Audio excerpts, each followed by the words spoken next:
Welcome to the Daily History Podcast. Today, we delve into the pages of the past, exploring the Treaty of Versailles and its reverberating impact that set the stage for World War II. Join us as we trace the lines of history that connect decisions of the past to events that shaped our present. Let's embark on this enlightening journey together. As the ink dried on the historic document signed in the Hall of Mirrors at the Palace of Versailles on June 28, 1919, the world was etched into a new chapter of history. The Treaty of Versailles, named after the stately site of its signing, was meant as a formal conclusion to the brutality of World War I. Its primary intent, to define the penalties that Germany would have to bear as the perceived instigator of the conflict, a punitive measure designed not just to punish, but also to prevent future aggression. The architects of the treaty, leaders from the victorious Allied nations, laid down a series of obligations for Germany that included severe territorial concessions and considerable financial reparations. The Rhineland was to be demilitarized. The Saar Basin, rich in coal, was to be administered by the League of Nations, and key regions like Alsace-Lorraine were returned to France. Moreover, the German military was curtailed to a mere fraction of its former might, and a war guilt clause was included, laying the moral and fiscal responsibility for the war squarely at Germany's feet. In setting the scene for the episode ahead, we must understand the dual nature of the Treaty of Versailles. It was both a promise of peace and a prescription for penance, the ramifications of which were expected to culminate in a deterrent against future wars. But as history would later reveal, those very terms sowed the seeds of resentment and nationalism that would eventually lead the world once more into the throes of conflict. The Treaty of Versailles, a document signed on June 28, 1919, primarily aimed to delineate the consequences Germany was to face following its defeat in World War I. It attempted to provide a framework for peace and stability in Europe, but simultaneously imposed terms that many historians argue laid the groundwork for future conflict. Central to the treaty was the demand for reparations. Germany was ordered to pay an astronomical sum for war damages, a figure that eventually amounted to 132 billion gold marks. This economic burden sought to hold the nation accountable for the destruction throughout the continent. But beyond the financial strain, the reparations clause was also a symbol of humiliation for the German people, staining the post-war national psyche. Next were territorial losses. Germany lost a significant portion of its territory, with areas like Alsace-Lorraine returned to France, and the creation of new states such as Poland and Czechoslovakia carving into German lands. This redistribution was meant to weaken German military power and bolster neighboring countries, but it also displaced millions of Germans, creating a diaspora that would long for the reclamation of their homeland. In terms of military restrictions, the treaty severely limited the German armed forces. The army was capped at 100,000 men, while the navy was restricted to a handful of ships, and the air force was completely disbanded. These limitations were intended to prevent future German aggression, but in reality, they left the nation humiliated and anxious about its inability to defend itself. And then there was the Article 231, better known as the War Guilt Clause, which placed the blame for the war squarely on Germany's shoulders. This led not only to profound indignation among Germans, but it also became a key point around which resentment and nationalist sentiment coalesced in the interwar years, setting the stage for the rise of extremist movements eager to rewrite this narrative. The intended consequences of these terms aimed for a stable and secure Europe. However, what the Allied powers did not fully anticipate were the unintended consequences, which proved to be dire. The economic burden of reparations contributed to rampant hyperinflation, plunging the German economy into turmoil. The territorial losses fostered bitterness and a yearning for revenge among the German population, while military restrictions ultimately failed to contain the rise of militarism within the country. These outcomes, rather than ensuring peace, contributed to the volatility that would again engulf Europe, merely 2 decades later. In retrospect, while the Treaty of Versailles sought to punish and prevent, its clauses inadvertently opened a Pandora's box of economic woe, political upheaval, and social unrest.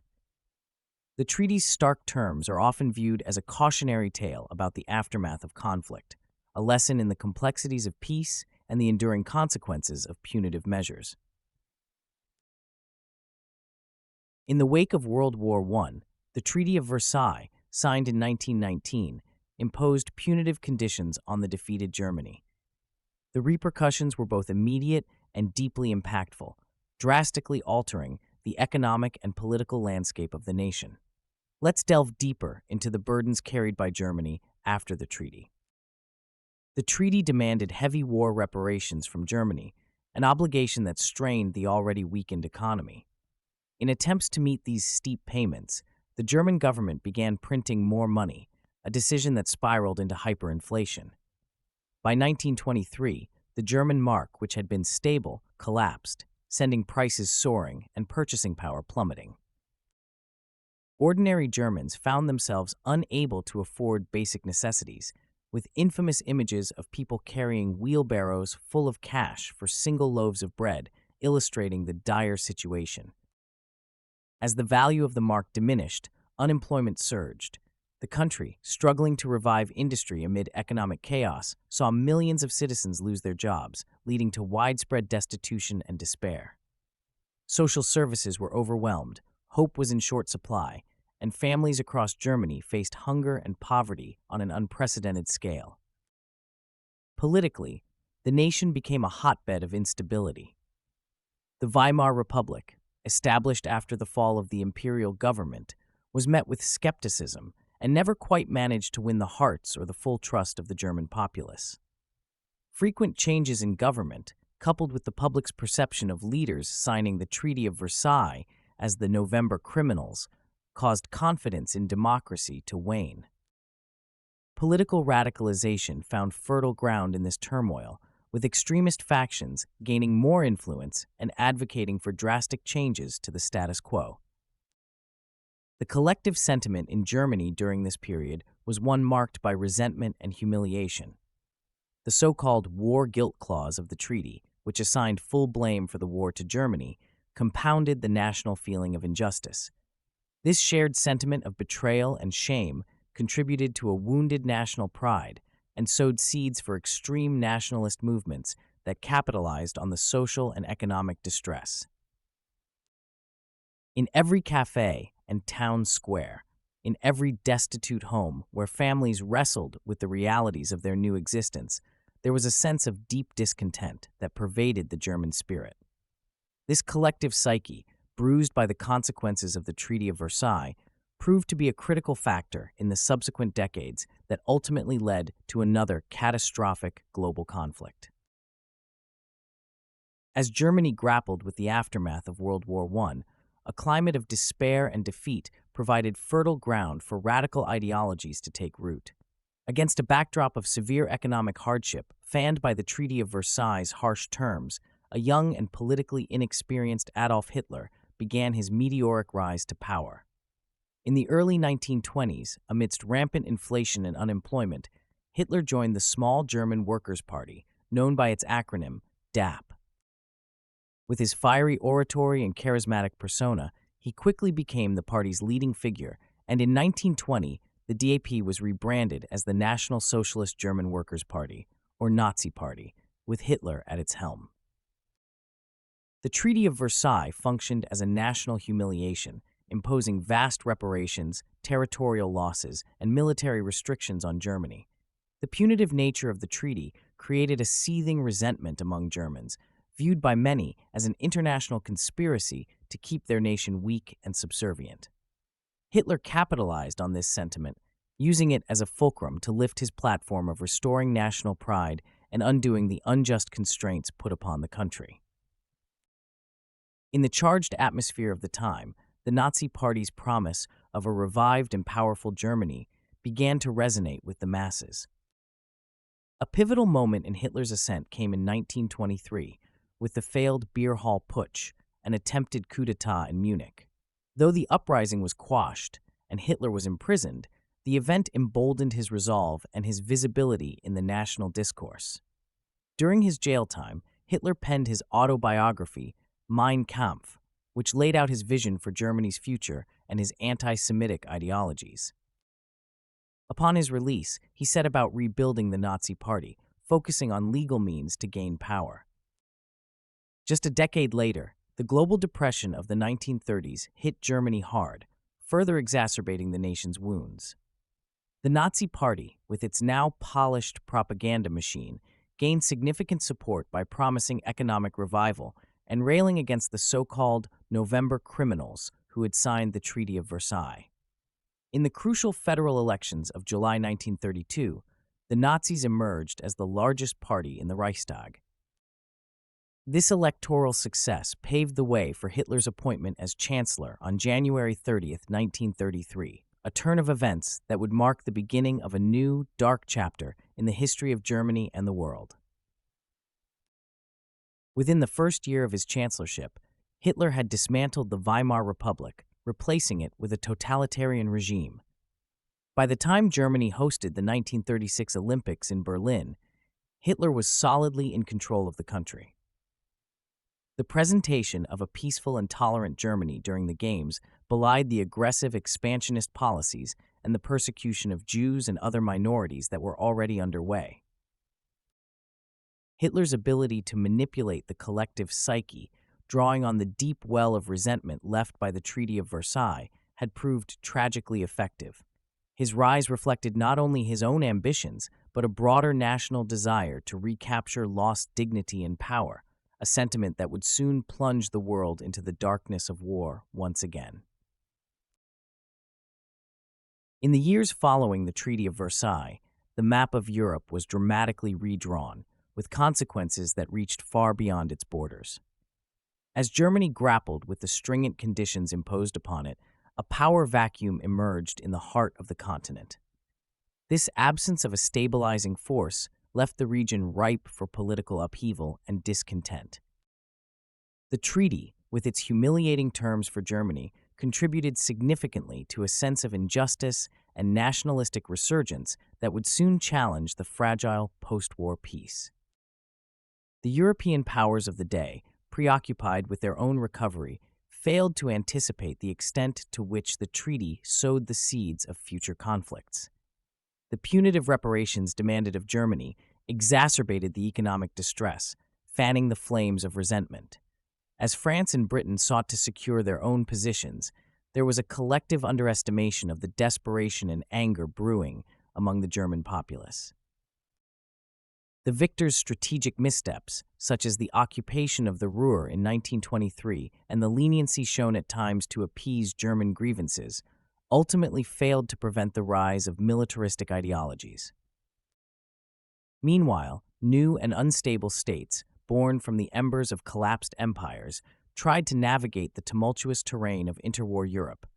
Alliances synonymous with mutual suspicion rather than mutual support began to form, setting the stage for a division of the continent that mirrored the deep-seated discord.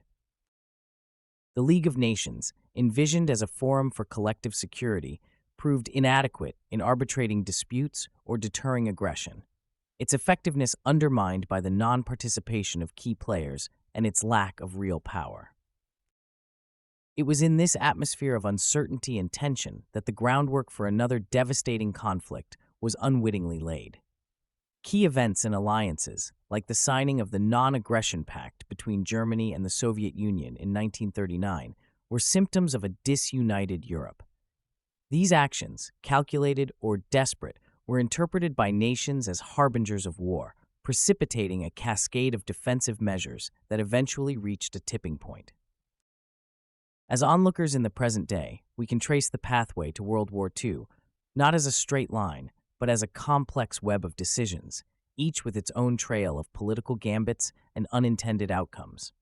The Treaty of Versailles, with all its ambitions and oversights, proved not to be the harbinger of everlasting peace as once hoped, but rather a contributing factor to a far greater conflagration that would engulf the world just 2 decades later. As we venture beyond the immediate aftermath of the Treaty of Versailles, we find its long-term influence permeating the fabric of 20th century international relations. The agreement, born out of the desire for retribution and the quest for lasting peace, ironically laid foundations of unrest and contentious diplomacy that would reverberate for decades.